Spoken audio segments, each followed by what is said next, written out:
5, 4, 3, 2, 1, 0.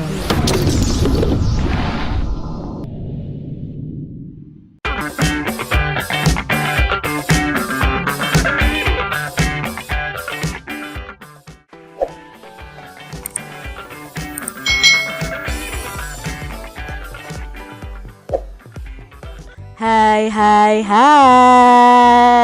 Selamat datang di channel YouTube Kak Citra. Apa kabar adik-adik semuanya? Kak Citra berharap kalian dalam keadaan yang baik, sehat dan siap untuk belajar ya. Hari ini kita akan belajar bersama-sama untuk mata pelajaran tematik kelas 5. Kita belajar di tema 7, peristiwa dalam kehidupan, subtema 1, peristiwa kebangsaan masa penjajahan, pembelajaran yang keempat. Kira-kira hari ini kita mau belajar apa ya di pembelajaran 4? Yuk kita langsung saja belajar bersama-sama. Berbagai perlawanan terhadap penjajah terus mengalami kegagalan adik-adik karena perlawanannya masih bersifat kedaerahan. Kemudian lahir sistem perjuangan baru yang dikenal dengan kebangkitan nasional. Bangsa Indonesia mengalami penderitaan akibat penjajahan mulai abad ke-17 sampai abad ke-20. Pada masa penjajahan, bangsa Indonesia ini telah berusaha sekuat tenaga untuk mengusir penjajah dan bercita-cita menjadi bangsa yang merdeka dan bebas dari penjajahan adik-adik. Berbagai bentuk perlawanan terhadap penjajah yang dilakukan oleh Papa cocok lo.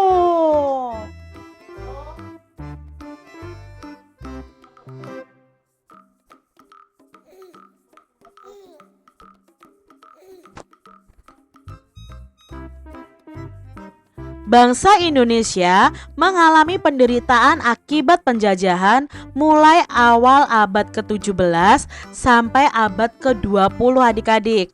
Pada masa penjajahan, bangsa Indonesia telah berusaha sekuat tenaga untuk mengusir penjajah dan bercita-cita menjadi bangsa yang merdeka yang bebas dari penjajahan. Berbagai bentuk perlawanan terhadap penjajah yang dilakukan oleh para raja, bangsawan, tokoh masyarakat, dan tokoh agama dilakukan dengan cara mengangkat senjata. Namun pada umumnya bentuk perlawanan semacam itu ternyata mengalami kegagalan. Adapun faktor-faktor yang menyebabkan gagalnya perjuangan bangsa Indonesia dalam mengusir penjajah adalah satu adik-adik, perjuangannya itu masih bersifat kedaerahan, jadi hanya mementingkan daerahnya sendiri-sendiri adik-adik. Yang kedua, perlawanan tidak dilakukan secara serentak. Yang ketiga, masih bergantung pada pimpinan. Jika pemimpin tertangkap, perlawanannya jadi berhenti adik-adik ya. Seperti yang kita pelajari di pembelajaran sebelumnya. Contohnya ketika Sultan Hasanuddin ya misalnya meninggal, ya sudah stop perlawanannya, tidak ada perlawanan lagi. Lalu kalah dalam persenjataan juga ya. Indonesia itu terkenal senjatanya dulu adalah bambu runcing adik-adik. Sedangkan pihak penjajah ya sudah memakai senapan ya, memakai pistol. Jadi kan tidak imbang ya adik-adik ya, kalah dalam persenjataan. Lalu Belanda itu menerapkan politik adu domba. Nah, sukanya mengadu adik-adik, bahkan antar bangsanya saja di Nusantara ini diadu oleh Belanda. Nah, inilah penyebab gagalnya perjuangan bangsa Indonesia. Berdasarkan pengalaman tersebut, kaum terpelajar ingin berjuang dengan cara yang lebih modern, yaitu menggunakan kekuatan organisasi. Lalu lahirlah organisasi-organisasi yang menandai lahirnya masa pergerakan nasional. Jadi di sini anak-anak mudanya mulai sadar mereka ingin berjuang secara lebih modern melalui kekuatan organisasi. Masa pergerakan kebangsaan itu dibedakan menjadi 3 masa, yaitu pertama adalah masa awal atau perkembangan, dari pergerakan nasional, lalu ada masa radikal dan masa moderat. Apa ini masa awal pergerakan nasional, masa radikal, dan masa moderat? Yuk kita pelajari bersama-sama. Di sini masa awal pergerakan nasional itu terjadi tahun 1900-an adik-adik. Pada masa ini lahir banyak organisasi pergerakan seperti Budi Utomo, Sarekat Islam, Muhammadiyah, dan Indes Partis. Nah, salah satu organisasi yang besar pengaruhnya terhadap pergerakan nasional adalah Budi Utomo ini adik-adik. Pada hari Minggu tanggal 20 Mei 1908, Sutomo beserta kawan-kawannya ini berkumpul di Jakarta. Mereka sepakat mendirikan organisasi yang namanya Budi Utomo, yang artinya adalah usaha yang mulia. Nah, karena sebagai organisasi modern yang pertama kali muncul di Indonesia, pemerintah RI menetapkan tanggal berdirinya Budi Utomo itu diperingati sebagai Hari Kebangkitan Nasional. Itu pada masa awal pergerakan nasional. Lalu sekarang masuk ke masa awal radikal, itu sekitar tahun 1920 sampai 1927-an. Nah, perjuangan bangsa Indonesia melawan penjajah pada abad ke-20 disebut dengan masa radikal. Karena pergerakan-pergerakan nasional pada masa ini bersifat radikal atau keras terhadap pemerintahan Hindia Belanda. Mereka menggunakan asas non-kooperatif atau tidak mau bekerja sama dengan Belanda. Nah, organisasi-organisasi yang bersifat radikal adalah Perhimpunan Indonesia atau PI, Partai Komunis Indonesia atau PKI, Nahdlatul Ulama atau NU, lalu ada Partai Nasional Indonesia atau PNI. Itu pada masa-masa awal radikal adik-adik. Berikutnya masa yang ketiga adalah pada masa moderat, itu tahun 1930-an. Nah, sejak tahun 1930-an organisasi-organisasi pergerakan Indonesia mengubah taktik perjuangannya. Mereka menggunakan taktik kooperatif, bersedia bekerja sama dengan pemerintahan Hindia Belanda. Nah, organisasi yang berhaluan moderat ini antara lain Partindo 1930, PNI Baru, Partai Indonesia Raya atau Parindra, Gerakan Rakyat Indonesia atau Gerindo, ada dan Gabungan Politik Indonesia atau GAPI. Nah, selain organisasi di atas, masih banyak sekali organisasi kepemudaan dan keagamaan lainnya yang ada dan berkembang pada masa itu. Antara lain ada Pergerakan Tarbiyah Islamiyah atau PERTI, ada Majelis Islam Ala Indonesia atau MIAI, ada Jong Islamiten Bon, ada Sumatera Tawalib yang lahir di Minangkabau, ada Persatuan Pemuda Kristen dan Persatuan Pemuda Katolik. Mengapa berbagai bentuk perlawanan terhadap Belanda itu sering mengalami kegagalan adik-adik? Ya, alasannya karena apa? Perjuangannya masih bersifat kedaerahan, perlawanannya tidak dilakukan serentak, masih bergantung kepada pimpinan, kalah dalam persenjataan, dan Belanda sendiri juga menerapkan politik adu domba. Bagaimana perubahan strategi perlawanan terhadap Belanda yang dilakukan oleh kaum atau golongan muda terpelajar? Nah, kaum atau golongan muda terpelajar ini lebih modern nih cara berjuangnya dengan menggunakan kekuatan organisasi. Peristiwa apa yang menandai lahirnya masa pergerakan nasional? Nah, peristiwa yang menandai lahirnya masa pergerakan nasional adalah berdirinya organisasi Budi Utomo pada tanggal 20 Mei 1908. Jelaskan pembagian masa pergerakan nasional. Nah, masa pergerakan nasional tadi kan dibagi menjadi 3, yaitu masa awal pergerakan nasional, masa awal radikal, dan masa moderat. Itu tadi 3 masa pergerakan nasional. Peristiwa apa yang menjadi latar belakang ditetapkannya Hari Kebangkitan Nasional?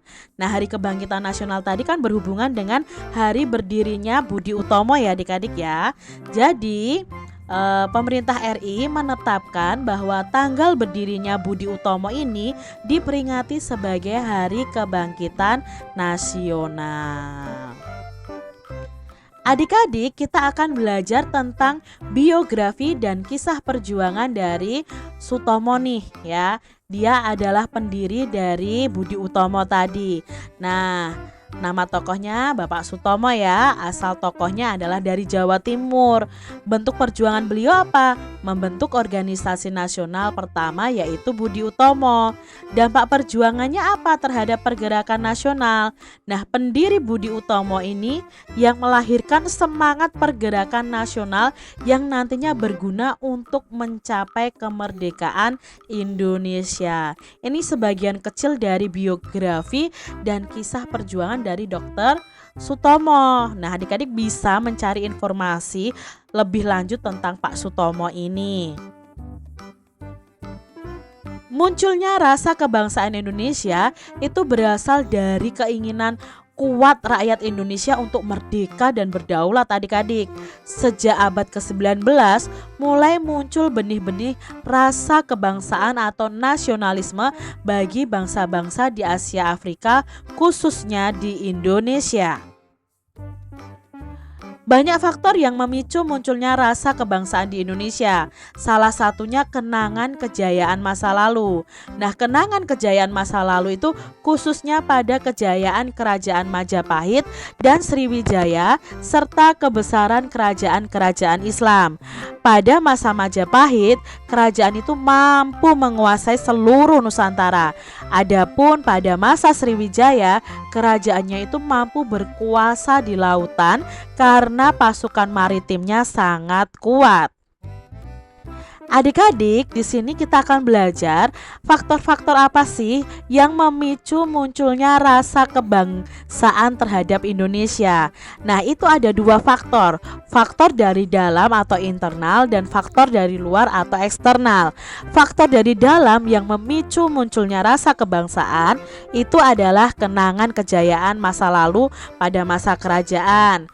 Lalu perilaku Belanda itu yang menyengsarakan rakyat Indonesia sehingga menimbulkan rasa senasib dan sepenanggungan rakyat Indonesia. Berikutnya ada lahirnya kaum terpelajar ya.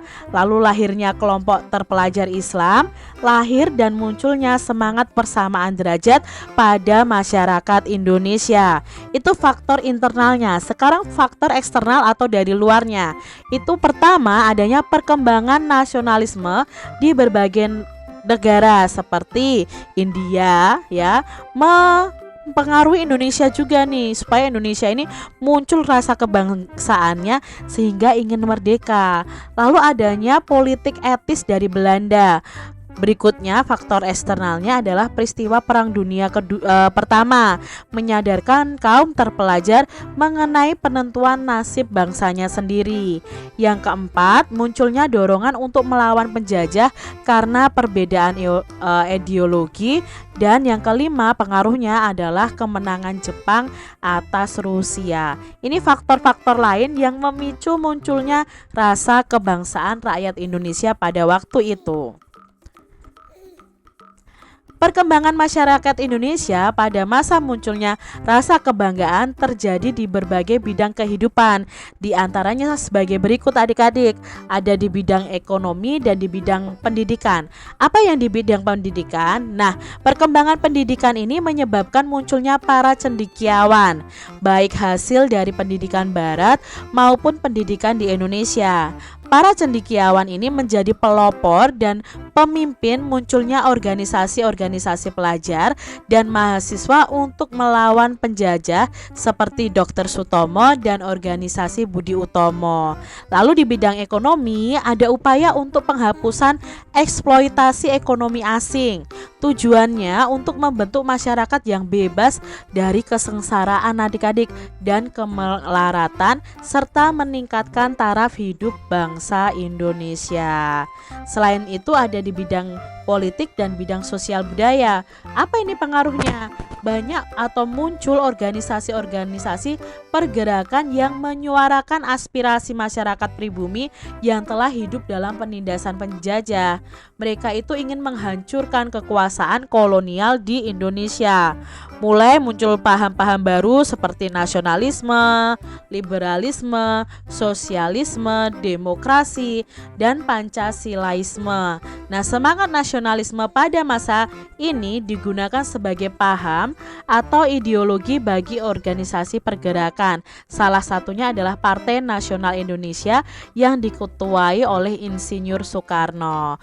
Pengaruhnya apa di bidang sosial dan budaya? Nah, pengaruhnya adalah melakukan pembentukan identitas nasional seperti penggunaan nama Indonesia adik-adik untuk menyebut nama negara kita. Hal ini itu diawali oleh J.R. Logan pada tahun 1850 dan istilah Indonesia ini makin populer sejak diadakannya Sumpah Pemuda 28 Oktober 1928. Ada upaya untuk melindungi, memperbaiki, dan mengembalikan budaya bangsa Indonesia yang hampir punah karena masuknya budaya asing sejalan dengan masuknya penjajah di Indonesia. Itu tadi adik-adik ya pengaruhnya. Nah, sekarang pengaruh perkembangan dan keadaan masa munculnya rasa kebangsaan terhadap kehidupan masa kemerdekaan hingga sekarang nih di bidang pendidikan apa? Nah, pengaruhnya adalah dengan perkembangan pendidikan nasional sejak masa kebangkitan itu menyebabkan para cendekiawan menjadi pelopor dan pemimpin bangsa saat itu. Lalu pengaruh perkembangan dan keadaan masa munculnya rasa kebangsaan terhadap kehidupan masa kemerdekaan hingga sekarang di bidang ekonomi apa? Nah, terbentuknya masyarakat yang bebas dari kesengsaraan dan kemelaratan serta meningkatkan taraf hidup bangsa Indonesia. Nah, pengaruhnya apa nih di bidang politik? Pengaruhnya adalah banyak atau muncul organisasi-organisasi penggerak dan muncul paham-paham baru seperti nasionalis, lalu liberalisme, sosialisme, demokrasi, Pancasilaisme. Lalu pengaruhnya apa di bidang sosial dan budaya? Pengaruhnya ditunjukkan dengan adanya upaya untuk melindungi, memperbaiki, dan mengembalikan budaya bangsa Indonesia yang hampir punah karena masuknya budaya asing. Adik-adik, sejak dirintisnya organisasi yang bersifat nasional, Budi Utomo, pemuda juga tergugah untuk membentuk organisasi-organisasi yang memperjuangkan nasib bangsanya. Semula di Indonesia itu terdapat macam-macam organisasi pemuda. Pada awal kemunculannya, organisasi-organisasi pemuda itu dapat dibedakan menjadi 3 macam, yaitu organisasi pemuda bersifat kedaerahan, organisasi pemuda bersifat nasional, dan organisasi pemuda bersifat keagamaan. Untuk menggabungkan semua organisasi kedaerahan menjadi satu kesatuan, mereka lalu mengadakan namanya Kongres Pemuda Indonesia. Nah, dari kongres ini terjadilah yang namanya peristiwa Sumpah Pemuda tahun 1928. Selama zaman penjajahan Belanda, Kongres Pemuda Indonesia itu diselenggarakan 3 kali. Kongres Pemuda Indonesia pertama itu berlangsung di Jakarta pada tanggal 30 April sampai 2 Mei tahun 1926, diikuti oleh semua organisasi pemuda. Namun Kongres Pemuda Indonesia I ini belum dapat menghasilkan keputusan yang mewujudkan persatuan seluruh pemuda.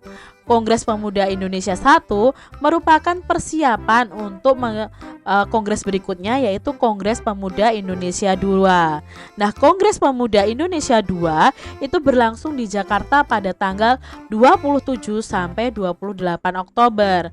Pusat penyelenggaraan kongres tersebut di gedung Indonesia's Club ya di Jalan Kramat Raya 106.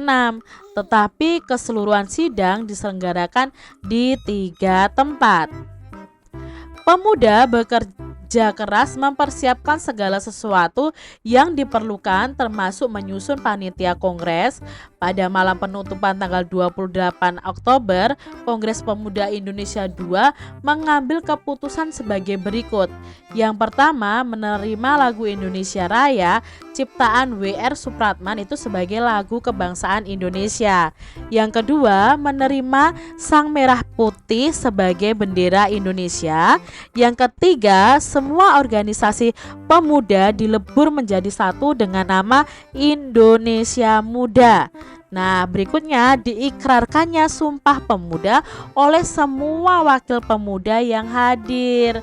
Adik-adik tentunya masih ingat tentang isi dari Sumpah Pemuda ya.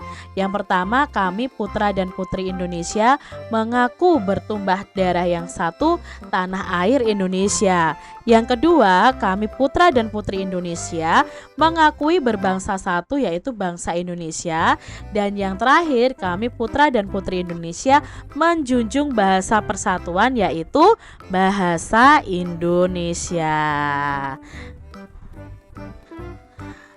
Adik-adik, kita akan mengetahui dan mencari informasi lebih lanjut tentang Sumpah Pemuda. Nah, kapan Kongres Pemuda ini dilaksanakan? Kongres Pemuda ini dilaksanakan pada tanggal 28 Oktober tahun 1928. Lalu siapakah peserta Kongres Pemuda ini? Nah, pesertanya adalah para pemuda dari berbagai daerah di Indonesia yang tergabung dalam organisasi politik, agama, budaya, dan lain sebagainya.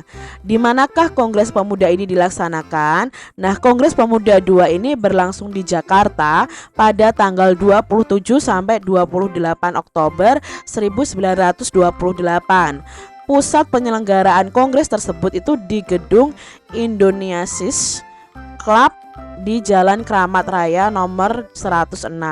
Lalu apakah hasil Kongres Pemuda I?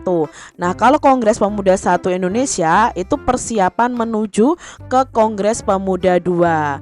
Berikutnya, apa hasil Kongres Pemuda II?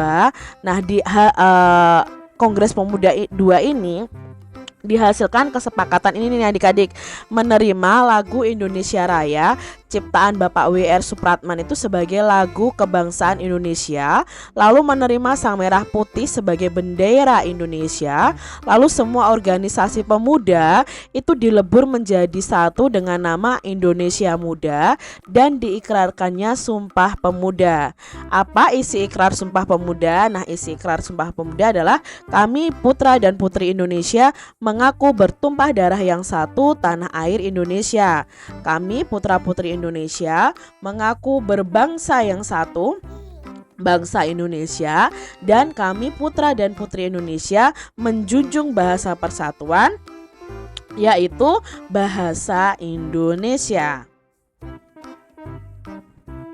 Sejak J.R. Logan menggunakan kata Indonesia untuk menyebut penduduk dan kepulauan Nusantara, istilah Indonesia mulai dikenal adik-adik. Bahkan beberapa tokoh banyak menulis artikel tentang keberadaan Nusantara itu dengan istilah Indonesia dan tidak lagi dengan istilah Hindia Belanda. Dalam perkembangan selanjutnya, istilah Indonesia dijadikan sebagai nama organisasi Indonesia di negeri Belanda, yaitu Perhimpunan Indonesia. Nah, istilah Indonesia makin populer setelah ditetapkannya Ikrar Sumpah Pemuda tadi pada tanggal 28 Oktober 1928. Nah, adik-adik, penggunaan kata atau istilah Indonesia itu menjadi sangat penting dalam pergerakan dan perjuangan bangsa Indonesia menghadapi kaum penjajah dalam upaya mencapai kemerdekaan bangsa dan negara Indonesia. Kata Indonesia ini telah dijadikan identitas nasional yang dapat mempersatukan seluruh pergerakan bangsa di dalam menentang kekuasaan pemerintahan kolonial Belanda di wilayah Indonesia. Nah, kata Indonesia juga telah menjadi perekat dan lambang perjuangan bangsa Indonesia ya, yang awalnya perangnya itu hanya bersikap kedaerahan lalu bersatu menjadi satu bangsa, yaitu bangsa Indonesia. Adik-adik, peristiwa Sumpah Pemuda ini menunjukkan adanya rasa persatuan dan kesatuan di antara pemuda yang berbeda ras, suku, golongan, dan agama. Memang demikian seharusnya, walaupun kita berbeda ras, suku, golongan, dan agama, tetapi derajat kita itu sama sebagai manusia. Tidak ada manusia yang lebih tinggi dan tidak ada manusia yang lebih rendah. Semua derajat manusia itu sama adik-adik. Nah, tahukah adik-adik perbedaan antara satu suku dan suku lainnya hanya terletak pada bahasa dan adat istiadatnya serta sistem kekerabatannya? Yuk kita cari tahu bersama-sama. Yang pertama itu adat istiadatnya. Setiap suku bangsa pasti memiliki adat istiadat tertentu, meliputi upacara adat dan kebiasaan-kebiasaan lain. Nah, kebiasaan-kebiasaan tersebut sudah dijalankan secara turun-temurun dalam suatu suku. Contohnya nih adik-adik, upacara pembakaran mayat ya, itu atau ngaben di Bali. Nah, perbedaan adat istiadat ini menunjukkan perbedaan kebudayaan yang tampak dari pola perilaku atau gaya hidupnya. Pola perilaku orang Batak yang suka bicara terus terang sehingga terkesan tegas dan keras sangat berbeda loh dengan pola perilaku orang Jawa Tengah, khususnya itu orang Solo dan orang Yogyakarta yang lembut, suka berbicaranya tuh hati-hati, penuh dengan sindiran secara halus. Lalu berikutnya ada bahasa daerah. Nah, tiap suku itu biasanya memiliki bahasa daerah tertentu. Sebagai contoh, suku Jawa itu memiliki bahasa Jawa dalam melakukan percakapan sehari-hari. Suku-suku bangsa lainnya pun menggunakan bahasa daerahnya masing-masing. Berikutnya ada sistem kekerabatan. Nah, sistem kekerabatan ini merupakan sistem keturunan yang dianut oleh suku bangsa tertentu berdasarkan garis ayah, garis ibu, dan kedua-duanya. Nah, adik-adik di sini ada tugas nih untuk kalian. Kalian bisa melakukan wawancara untuk mengetahui keragaman yang ada di lingkungan tempat tinggal kalian. Kalian lakukan wawancara untuk memperoleh data tentang suku bangsa yang ada di sekitar kalian. Misalnya satu RT. Kalian bisa wawancara juga kepada Pak RT nih. Kapan Pak RT biasanya memiliki data dari seluruh warganya. Nah, kalian bisa bertanya kepada Pak RT, apa saja sih suku bangsa yang ada di lingkungan sekitar kalian. Nah, sebelum itu, wawancara itu apa sih? Nah, kita akan belajar. Wawancara adalah suatu kegiatan tanya jawab yang dilakukan oleh seorang pewawancara ya, atau sebagai penanya. Jadi orang yang melakukan tanya jawab itu disebut pewawancara atau penanya, dan orang yang menjawab dari pertanyaan itu disebut dengan narasumber. Narasumber itu sebagai orang yang ditanya. Nah, kegiatan wawancara ini bisa menjadi efektif dan efisien apabila kita itu mengetahui teknik dan rencana wawancara dengan benar. Teknik wawancara itu bermacam-macam.